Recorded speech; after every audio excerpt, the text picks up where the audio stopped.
అనగనగా ఓ గ్రామంలో ఓ మేకపిల్ల ఉంటుంది. ఆ మేకపిల్ల సంతోషంతో కేరింతలు కొడుతూ చలాకీతనంగా ఆడుతూ పాడుతూ ఉంటుంది. ఆ ఊరిలో మేకపిల్ల చాలా తెలివైనది మరియు ధైర్యవంతురాలు. ఒకరోజు మేకపిల్ల కొండ మీద తన స్నేహితురాలతో మేత మేస్తూ ఉంటుంది. అప్పుడు గుంటనక్క వచ్చి అక్కడకు ఆకలితో చూస్తూ ఉంటుంది. కానీ మేక ఏమాత్రం భయపడకుండా చూస్తూ ఉంటుంది. ఓ మేకపిల్ల, నువ్వు ఒంటరిగా ఉన్నావు, నిన్ను తినేయడం నాకు చాలా సులువు అని దగ్గరికి వస్తుంది గుంటనక్క. నన్ను తినే ముందు ఒక పని చేద్దాం. నేను చాకచక్యంగా పాడతాను, నువ్వు నాట్యం చేయాలి. ఇదే నీ చివరి వినోదం.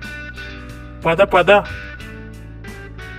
నక్క అంగీకరించి నాకు నాట్యమే కాదు అన్నీ వచ్చు అని మేకతో బదులు చెప్తుంది.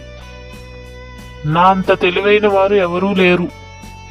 నక్క ఆనందంతో కాళ్ళు ఎత్తి గాల్లో తిప్పుతూ నాట్యం చేయసాగింది.